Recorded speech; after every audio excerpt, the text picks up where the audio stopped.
Džesteja u ovom legalnom videu koji je sponsoriran od strane Krč Energy-a. Pa mislim, nisam baš razumio kada su napisali u svojem e-mailu, ali u Grču imate okuse poput Lire iz Lige Legenda, God Mod u slučaju da napravite pentakill sa Vajom u Ligi Legenda ili ovu jaku cool majicu. Marica, pojmo v grad večeras, pa ne. Ovo jako teško pitanje ne mogu da odgovore znanstvenici, njihove trenutačne teorije su da je Galen kreac stara.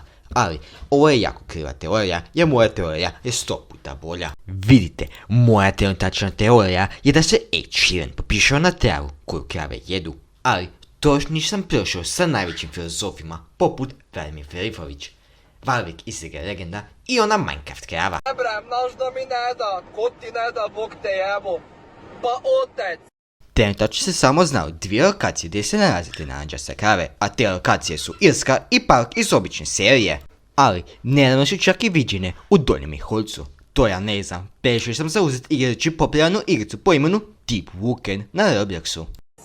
Menjal sam zbog nje traktor, pustiv sam drača, moja mala ima v selu najvećeg berača. Meso naranđastih krava je žute boje, a imaju okus po kiki bombonima od banane, ali neke čak imaju okus po jogurtu.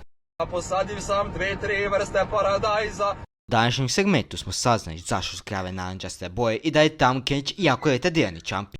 Novoga dajca do Pelave iz Graca, a susedi veliu kak više voli John Deera.